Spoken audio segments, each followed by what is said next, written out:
Pengenalan kepada pemerolehan bahasa. Teori mentalis diperkenalkan oleh Noam Chomsky.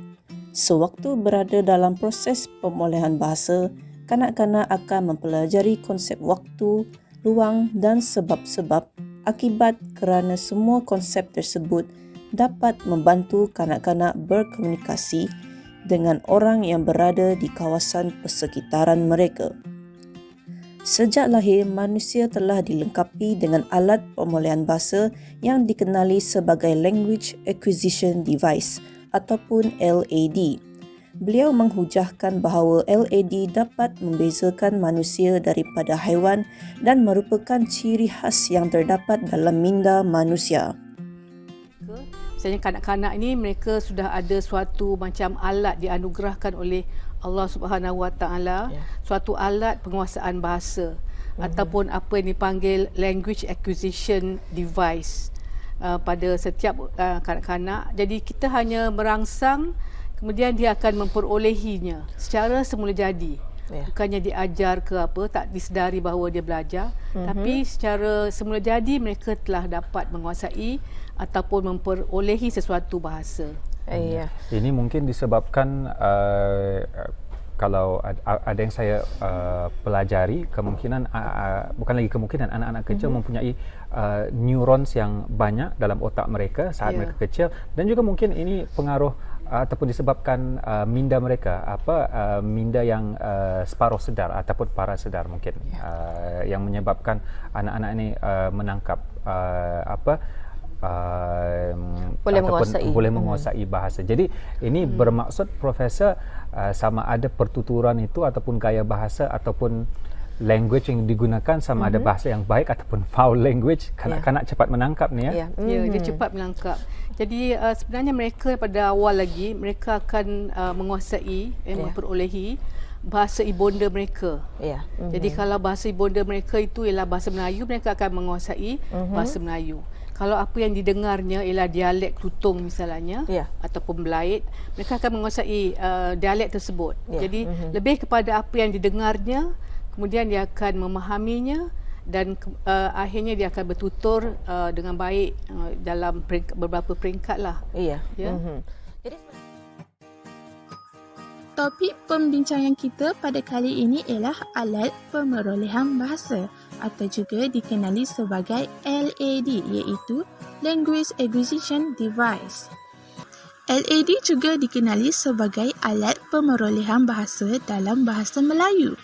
Dalam kupasan video sebentar tadi, ia menjelaskan dan memfokuskan bahawa minda seseorang kanak-kanak sebagai salah satu daripada alat mental untuk berinteraksi dengan input linguistik bagi menghasilkan satu kecekapan berbahasa.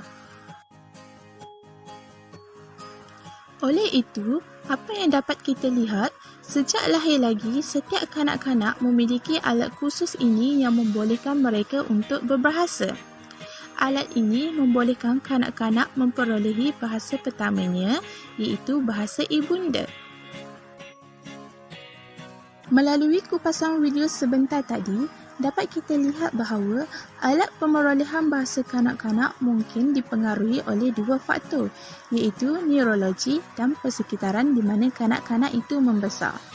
Oleh itu, jelaslah bahawa alat pemerolehan bahasa yang terdapat pada diri kanak-kanak ini adalah untuk membantu mereka memperolehi bahasa pertama, contohnya bahasa ibunda.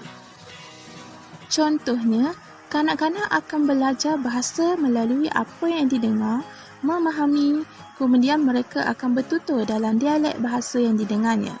Konsep ini adalah berkait bagaimana sesuatu alat pemerolehan bahasa itu berfungsi. Jadi sebenarnya Profesor di sini apa bezanya di antara pemerolehan bahasa dengan pembelajaran bahasa ini? Pemerolehan bahasa ni dia berlaku secara semula jadi, tidak disedari.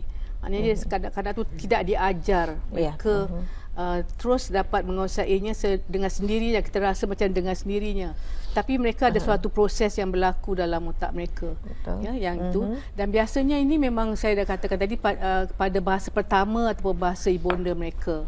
Tapi biasanya kalau bahasa kedua, setelah mereka bersekolah misalnya, baru mereka mempelajari sesuatu bahasa lain. Jadi kebanyakannya kita katakan kalau pembelajaran bahasa itu melibatkan bahasa yang kedua dikuasai ataupun dialek lain yang dikuasai, kemudian daripada setelah menguasai bahasa ibunda mereka. Apa itu pemolehan bahasa? Bahasa dipelajari secara semula jadi tanpa perlu dilatih atau dipaksa. Chomsky berkata bahawa kanak-kanak di seluruh dunia mengembangkan bahasa mereka dengan cara yang hampir sama dalam tempoh masa yang singkat dengan hanya sedikit bantuan daripada orang sekeliling. Kanak-kanak dapat menguasai bahasa ibundanya hanya dengan berada di sekeliling orang lain, terutamanya keluarga mereka. Bagi pembelajaran bahasa pula, secara umumnya, pembelajaran bahasa dianggap sebagai proses yang berlaku selepas pemolehan bahasa. Ia merupakan pembelajaran yang berstruktur bagi sesuatu bahasa, terutamanya apabila seseorang itu cuba untuk mempelajari bahasa selain daripada bahasa ibunda. Sebagai contoh, murid-murid mempelajari senarai kosakata serta struktur ayat dan tata bahasa. Pembelajaran bahasa juga merupakan kaedah yang paling biasa digunakan di sekolah dan pusat pembelajaran bahasa. Terdapat beberapa perbezaan di antara pemolehan bahasa dan pembelajaran bahasa. Yang pertama, dari segi tahap kecepatan. Proses pemolehan bahasa berlaku secara beransur-ansur. Proses ini berlaku secara perlahan dan lama-kelamaan seseorang itu akan mahir sendiri. Bagi proses pembelajaran pula, ia tidak berlaku secara beransur-ansur. Ia merupakan suatu proses mekanis yang menghasilkan lakuan bahasa yang baharu.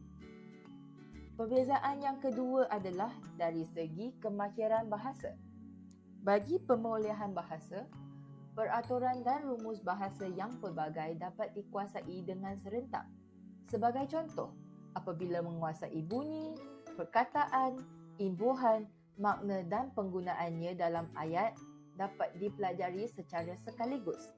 Bagi pembelajaran bahasa pula, hal ini sentiasa menuju kepada pembelajaran bahasa kedua.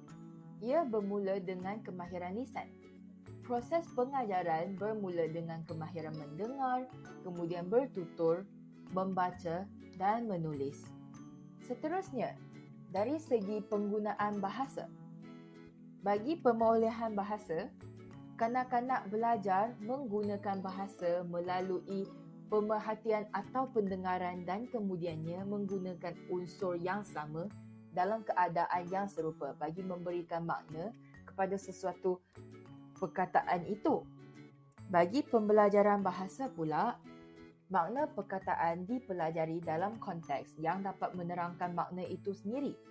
Makna perkataan diajar dalam konteks agama, adat dan adab, dan budaya. Ini lingkungan umur yang anak-anak daripada peringkat umur yang kecil lah. Jadi pandangan Profesor sendiri bagi kita sebagai orang tua jika bertutur kepada anak-anak kita, bagaimana pandangan Profesor sekiranya kita menyebut perkataan-perkataan itu kurang sempurna? Jadi kerana kita mengetahui anak-anak ini sering mengikut apa yang kita cakapkan, kerana itu menjadikan contoh kepada mereka. Jadi pandangan Profesor sendiri. Saya rasa ada isu jugalah. Ada yang katakan yang kalau ibu bapa atau terutama sekali ibu menggunakan perkataan yang kurang sempurna, misalnya susu dia kata cucu. Betul. Jadi anak-anak ni akan akhirnya akan ikut perkataan itu, tapi sebenarnya itu adalah suatu proses yang sementara saja. Kemudian apabila mereka boleh sebut, mereka akan dapat sebut dengan baiknya. Betul. Tak ada orang yang sampai tua pun dia akan sebut misalnya mamam, makan tu mamam, kan seperti kanak-kanak. Jadi ini hanya satu macam bentuk kemesraan pada ibu bapa. Dalam banyak budaya pun mereka ada peringkat ini, dipanggil motheris. Maknanya kata-kata ibu kepada anaknya semasa mereka kecil tu. Jadi apa itu motheris? Motheris ditakrifkan sebagai cara percakapan ibu dengan kanak-kanak. Motheris adalah percakapan yang menggunakan tata bahasa yang mudah. Sebagai contoh, Ibu ingin bercakap mengenai kucing bersama kanak-kanak. Maka, ibu menggunakan perkataan miau-miau menggantikan perkataan kucing. Contohnya, adik, itu miau-miau. Seterusnya, pertuturan menggunakan nada yang tinggi. Nada pertuturan ibu bapa bersama orang dewasa berbeza dengan nada ibu bapa bertutur bersama anak-anak kecil. Selain itu, Madris adalah percakapan yang berulang-ulang. Contohnya, itu bola. Bola itu bulat. Ya, itu bola. Kesan Madris. Fernand 1992 berpendapat bahawa Madris adalah satu fenomena yang dipilih. Kanak-kanak lebih mudah untuk faham ketika berkomunikasi. Madris juga membantu kanak-kanak memecahkan bunyi bahasa kepada perkataan yang unik. Berdasarkan video yang dipaparkan sebentar tadi, menurut Prof. Madya Dr. Hajah Kamsiah, itu adalah proses sementara sahaja, iaitu apabila ibu menggunakan perkataan seperti cucu menggantikan perkataan susu. Apabila kanak-kanak meningkat dewasa, mereka boleh menyebut perkataan dengan betul. Teori pemerolehan bahasa Noam Chomsky juga berkait dengan video sebentar tadi. Noam Chomsky percaya bahawa manusia dilahirkan dengan kecenderungan untuk mempelajari bahasa. Menurut Chomsky, alat pemerolehan bahasa terdapat dalam diri manusia yang dikenali sebagai Language Acquisition Device (LAD) yang mempunyai ciri khas yang hanya terdapat pada manusia. Terdapat 3 komponen tata bahasa menurut Chomsky. Yang pertama, fonologi, iaitu komponen yang mengkaji berkenaan dengan bunyi pertuturan. Yang kedua, sintaksis, iaitu komponen yang mengkaji berkaitan dengan proses pembentukan ayat. Dan yang ketiga ialah semantik. Kemahiran berbahasa merupakan suatu kemahiran yang amat penting untuk dikuasai oleh seseorang kanak-kanak. Kemahiran ini penting dan diperlukan untuk kelangsungan hidup sebagai seorang manusia. Guru seharusnya mengambil berat kepentingan penguasaan berbahasa dalam kalangan kanak-kanak ini kerana penguasaan kemahiran berbahasa ini merupakan permulaan kepada pembentukan modal insan kelas pertama dengan kehendak falsafah pendidikan negara. Sekian, terima kasih.